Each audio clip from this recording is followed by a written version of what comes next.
అందరికి డబ్బులు ఉన్నాయి అక్కడ అంతా అందరికి తెలుసు. కానీ ఎట్లా తీసుకోవాలి ఫస్ట్? అచ్చా. సముద్రంలో నీళ్ళు ఉన్నాయి. ఆ చెంచాతో తీసుకోవాలా, బకెట్ తీసుకోవాలా, అసలు చేతితో తీసుకోవాలా, దేంతో తీసుకోవాలి? మనం తీసుకునే పద్ధతి ఏంటి అసలు యాక్చువల్గా? అసలు తీసుకునే కెపాసిటీ ఉందా లేదు అసలు యాక్చువల్గా? ఆ వాటర్ అయితే తాగలేం కదా. మనీ ఉంది, బట్ ఆ మనీకి సంబంధించి తీసుకునే తెలివి ఏదైతే స్కిల్ ఉందో ఆ స్కిల్ ఉందా లేదనేది మీకు ముఖ్యం. ఓకే. స్టాక్ మార్కెట్ అనగానే నా దగ్గర డబ్బులు ఉన్నాయి, ట్రేడింగ్ అకౌంట్ ఫ్రీగా వస్తుంది ఫస్ట్. అవును. ఇప్పుడు జీమెయిల్, వాట్సాప్ ఎట్లా ఫ్రీగా వస్తుందో ట్రేడింగ్ అకౌంట్ ఏం డబ్బులు పెట్టకుండా ట్రేడింగ్ అకౌంట్ వస్తుంది. పైసల్లోనే కమిషన్ అంటారు, చిన్న చిన్న పైసల్లో కమిషన్ అంటే ఆ పైసలనే చాలా పెద్ద బిజినెస్ ఉంటుంది. చాలా పెద్ద బిజినెస్ ఉంటుంది. అవును. అట్లా అట్లాగే మాకు టిప్స్ వస్తుంటాయి, ఆ టిప్స్ మీదనే చేస్తుంటాం. నిజంగా ఆ టిప్స్ మీద నేను చాలా మంది నాకు ఫోన్ చేసి అడుగుతుంటారు. ఒకసారి చేశాను కదా సార్, మీకు నెలకి 60,000 గ్యారంటీ సార్, జస్ట్ ఒక 2 లక్షలు పెట్టండి, 3 లక్షలు పెట్టండి, మీకు టిప్స్ పంపిస్తామంటారు. టిప్స్ ఇస్తారు, కరెక్టే. టిప్స్ మీకే సిస్టమ్ ఉంది, అన్ని సెటప్ ఉంది, టిప్స్ మీరే వాడుకోవచ్చు కదా. ఓకే. నాకెందుకు ఇస్తున్నారు టిప్స్? ఎగ్జాక్ట్లీ, ఇది నేను అడిగా కూడా కొందరిని. మీరు వాడుకోవచ్చు కదా టిప్స్.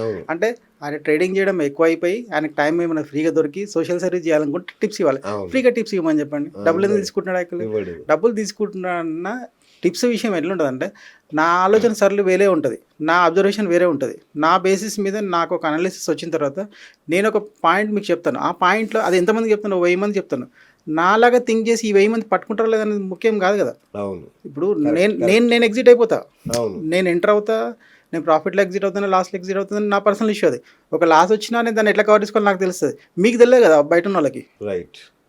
ఎంట్రీ ఇచ్చిన అంతవరకే తెలుసు, అది ఎందుకు పైకి పోతుందో తెలియదు, ఎందుకు కిందికి పోతుందో తెలియదు.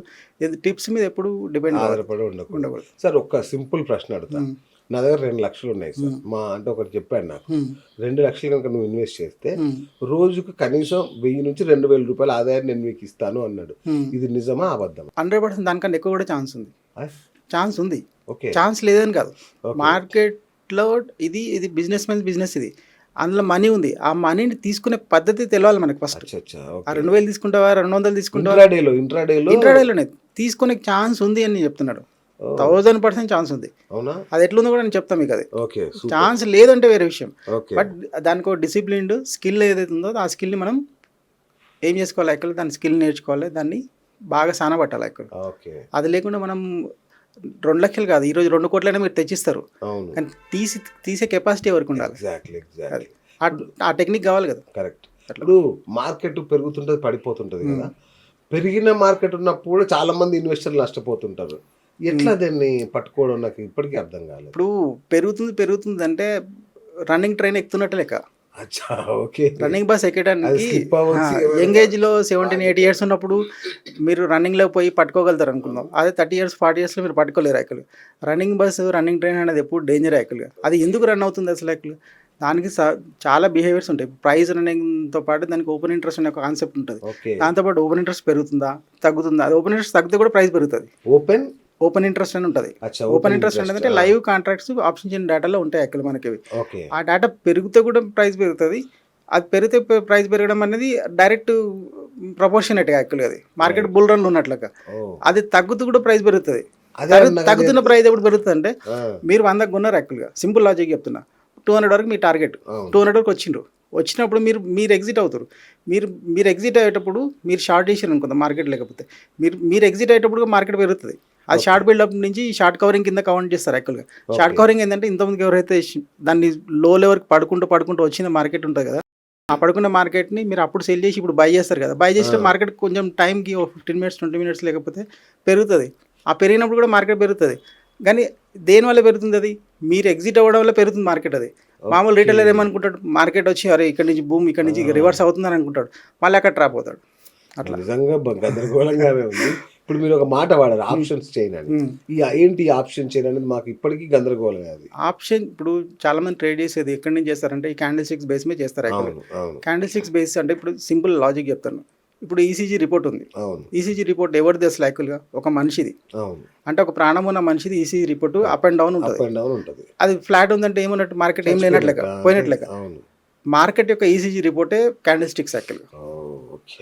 ప్రాణం ఎక్కడుంది? పైసా ఎక్కడుంది? డబ్బులు ఎక్కడ ఉంది, ఇన్స్టిట్యూషన్ మనీ కానీ, రిటైల్ మనీ కానీ, బ్యాంక్స్ మనీ కానీ, ప్రతి ఒక్కరి మనీ వచ్చి ఎక్కడ ఉంది, పార్టిసిపేషన్ ఎక్కడ ఉంది, ఆప్షన్ చైన్ డేటాలో ఉంది ఎక్కడ. వాళ్ళు పుట్ సైడ్ అని కాల్ సైడ్ అని మనకి ఆప్షన్ చైన్ డేటా ఎట్లా ఉంటుంది అంటే 4 పార్ట్స్ డివైడ్, ఒక టేబుల్ ఫామ్లో ఉంటుంది. మొత్తం ఎంటైర్ మార్కెట్ యొక్క మనీ ఎక్కడ డిప్లాయ్ అయింది వాళ్ళు దాచిపెట్టలేరు అక్కడ. మనిషి ఎక్కడ ఏ స్ట్రాటజీ చేసినా వాళ్ళు ఎక్కడెక్కడ డిప్లాయ్ చేశారనేది మనకు మొత్తం తెలిసిపోతుంది అక్కడ. ఆ ఆప్షన్ చైన్ డేటాలో మనీ ఉంటుంది మొత్తం. దాని యొక్క రిపోర్టే మనకి క్యాండిల్ స్టిక్ సైకిల్. మనం ఏం చేస్తామంటే దీని యొక్క ఇంపార్టెన్స్ తెలియదు, కానీ దీన్ని ఎట్లా రీడ్ చేయాలో తెలియదు చాలా మందికి. 99%కి ఆప్షన్ చైన్ డేటా అనేది ఒకటి ఉంటుందని తెలియదు, తెలిసిన దాన్ని ఇట్లా రీడ్ చేయాలో కూడా తెలియదు. రీడ్ చేయాలని అనుకున్నా అందరికీ డబ్బులు సంపాదించాలని ఉంటుంది, కానీ అది ఎట్లా పట్టుకోవాలో తెలియదు. క్యాండిల్ స్టిక్స్ మీద చేస్తారు, అందులో కూడా తప్పేం లేదు. సర్టన్ లెవెల్ వరకు ఏంటంటే క్యాండిల్ స్టిక్స్ బేస్ ఎట్లుంటుందంటే ఒక ప్రాబబిలిటీ అన్నట్టు. ఇప్పుడు మీరు ఒక సీజన్ ఉంది, ఇప్పుడు వర్షం ఎప్పుడు రాగలుగుతుంది అనేది మామూలు రైతు కూడా చెప్పగలుగుతాడు, సర్వే చేసినట్లుగా. అంతే మామూలు ఒక రైతుకు కూడా వాతావరణ శాఖలు చెప్పకపోయినా కానీ ఆయన చూసి చెప్పగలుగుతాడు. అంటే ఆయనకు ఒక 1 years ఎక్స్పీరియన్స్ ఉంది.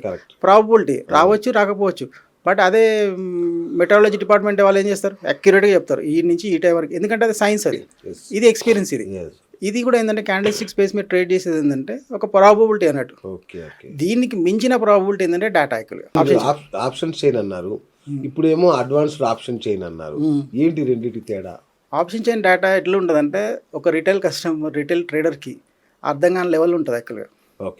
అది డైనమిక్గా ఉంటుంది, మనీ ఫ్లో అవుతుంటుంది, ఎగ్జిట్ అవుతుంటుంది, పార్టిసిపేషన్ చాలా స్పీడ్గా ఉంటుంది యాక్చువల్గా. ఆ స్పీడ్నెస్ని పట్టుకోవడం అంత ఈజీ కాదు. ప్లస్ ఆప్షన్ చైన్ డేటా ఎట్లా ఉంటుందంటే రివర్స్లో ఉంటుంది. రివర్స్లో ఎట్లా ఉంటుందంటే ఇప్పుడు 1 2 3 4 5 6 అనేది మనకి చదవడం అలవాటు యాక్చువల్గా. మనం ఇప్పుడు నిఫ్టీ తీసుకుందాం, హైయర్ స్ట్రైక్ ప్రైస్ వచ్చి కింద ఉంటుంది, 24,600 కింద ఉంటుంది, 700 మళ్ళీ దాని కింద ఉంటుంది, 800 దాని కింద ఉంటుంది. లోవర్ స్ట్రైక్ ప్రైస్ ఎక్కడ ఉంటుంది, పైన ఉంటుంది. బట్ మనకేం అలవాటు, ఇప్పుడు మనం ఉండే ఫ్లోర్ ఎక్కడ ఉంటుంది, కింద ఉంటాం. మన పైన ఉన్నాడు మనకు సేఫ్టీ ఏమనుకుంటాం, నా సీలింగ్ నా సేఫ్టీ, అంటే అది నా రెసిస్టెన్స్ లాగా. మార్కెట్ ఎక్కడ వరకు పోగలుగుతాను రెసిస్టెన్స్ అనేది అప్పర్ స్ట్రైక్ ప్రైస్ ఎక్కడ ఉండాలి, నాకు పైన ఉండాలి. నేను ఉండే భూమి ఏదైతే ఫ్లోర్ ఉందో అది నాకు కింద ఉండాలి యాక్చువల్గా. అట్లా కింద ఉండదు, ఉల్టా ఉంటుంది. ఆ ఉల్టా డేటాని చదవాలి ఫస్ట్. ఆ ఉల్టా డేటాలో 3 కాంపోనెంట్స్ ఉంటాయి. చాలా ముఖ్యమైన కాంపోనెంట్స్ ఏంటంటే వాల్యూమ్ ఒకటి ఉంటుంది, ఓపెన్ ఇంట్రెస్ట్ ఒకటి ఉంటుంది, ఓపెన్ ఇంట్రెస్ట్ చేంజ్ ఒకటి ఉంటుంది. ఈ 3 కాంపోనెంట్స్ ఏం చేస్తున్నాయి యాక్చువల్గా? 3 కాంపోనెంట్స్ ఒక సైడ్ చూస్తే సరిపోదు, మళ్ళీ కాల్ సైడ్ కాంపోనెంట్స్ ఏం చూస్తున్నాయి చూడాలి, పుట్ సైడ్ కాంపోనెంట్స్ ఏం చూస్తున్నాయి చూడాలి. అంటే మొత్తం కలిపి ఎన్ని చేస్తారు యాక్చువల్గా, ఇక్కడ 3 అక్కడ 3 కలిపి 6 చూస్తారు. మొత్తం ఈ 6 ఏం చేస్తున్నాయి యాక్చువల్గా, వీళ్ళ డైరెక్షన్ ఎటువైపు, దీన్ని పట్టుకోవడం అంత ఈజీ కాదు మామూలు ఆప్షన్ చైన్ డేటాకి. అదే మనకు అడ్వాన్స్ ఆప్షన్ చైన్ డేటాలు ఏంటంటే ఈజీగా ఒక రీటైల్ ట్రేడర్ వచ్చి ఫస్ట్ చూడగానే ఆయనకి 24,400 ఫస్ట్ స్ట్రైక్ ప్రైస్ కనిపిస్తుంది, దానిపైన స్ట్రైక్ ప్రైస్ 24,500 పైన కనిపిస్తుంది, 600 పైన కనిపిస్తుంది. అప్పుడు ఈజీగా తన మైండ్కి ఏమవుతుందంటే 600 అనేది రెసిస్టెన్స్ ఇక్కడ, 200 అనేది సపోర్ట్ ఇక్కడ అని ఈజీగా తెలుస్తుంది. ప్లస్ దీంతో పాటు ఏంటంటే మనం కాల్ సైడ్ పుట్ సైడ్ వచ్చి కలర్ కోడింగ్ ఇస్తాం యాక్చువల్గా. చాలామంది అనుకుంటారు కాల్ సైడ్ డేటా పెరుగుతుందంటే మార్కెట్ పెరుగుతుంది అనుకుంటారు. మార్కెట్ కాల్ సైడ్ డేటా పెరుగుతుందంటే పెరుగుతున్నారు కాదు, ఆ రెసిస్టెన్స్ ఇంకా స్ట్రాంగ్ చేస్తున్నట్లుగా. పుట్ సైడ్ డేటా పెరుగుతుందంటే ఇంకా మార్కెట్ పడిపోతుంది అనుకుంటారు, పడిపోవడం కాదు, అది ఆ లెవెల్ని ఇంకా స్ట్రాంగ్ చేస్తున్నట్లుగా. అంటే మనం అర్థం చేసుకున్న సిస్టమ్ రాంగ్ ఉంది ఫస్ట్. ప్లస్ ఇంకేంటి ఏంటంటే ఈ 24,200 నుంచి డేటా వీళ్ళు ఈ ఎవరైతే బిగ్ ప్లేయర్స్ ఉన్నారో, స్మార్ట్ మనీ ఉందో, వీళ్ళు పైకి తీసుకెళ్ళడానికి ట్రై చేస్తుండ్రా, కన్సల్టేట్ చేయడానికి ట్రై చేస్తారా, ఏం చేయడానికి ట్రై చేస్తారు అనేది మొత్తం మనకు గ్రాఫికల్ రిప్రజెంటేషన్ ఉంటుంది. ఈజీగా అది మనం ఎట్లా రీడ్ చేయాలి, ఎట్లా పట్టుకోవాలి, దాని మూమెంట్స్ వాళ్ళ ఫుట్ ప్రింట్స్ ఇవ్వకుండా మార్కెట్ని అయితే మూవ్ చేయలేరు. ఊరికే గాల్లో మాత్రం మార్కెట్ మూవ్ కాదు, ఆ మూవ్ అయ్యే ముందులో మనకు తెలుస్తుంది, మూవ్ అవ్వబోతున్నప్పుడు తెలుస్తుంది, అయినాక కూడా తెలుస్తుంది. అన్నీ మనకి అడ్వాన్స్ ఆప్షన్ చేయలేదు తెలుస్తుంది.